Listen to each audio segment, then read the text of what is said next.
পুলিশের সাথে সহযোগিতা করুন, পুলিশের বিচার করা আপনার হাতে না। এখানে তো তাদের কোনো হাত নাই, তাদের কোনো দোষ নাই, তারা তো কমান্ডে ছিল না।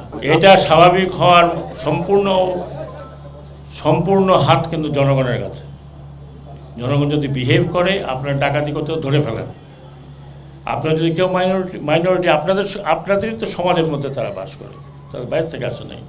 আমি রিকোয়েস্ট করব যে যারা এল্ডারলি আছেন, যারা সিনিয়র আছেন, যারা পলিটিক্স করেন, দেশকে ভালোবাসেন, এই ধরনের কোনো কিছু কোথাও কোনো হামলা করতে দেবেন না। অনেক এই হামলার পেছনে নানান ধরনের দূরভিসন্ধি আছে। আমাদের এই দেশে কখনো এই ধরনের কিছু হয়নি।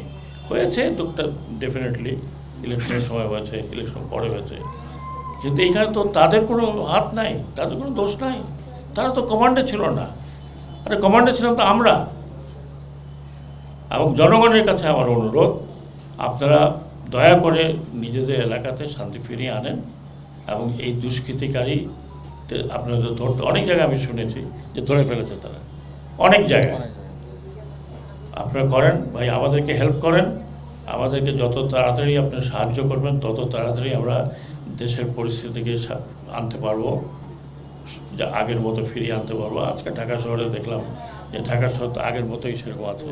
তো সব জায়গায়, বিশেষ করে রাতের বেলায় পুলিশের সাথে সহযোগিতা করুন, পুলিশের সাথে সহযোগিতা করুন। পুলিশের বিচার করা আপনার হাতে না, এটা পুলিশ হেডকোয়ার্টার আছে, তারা করবে।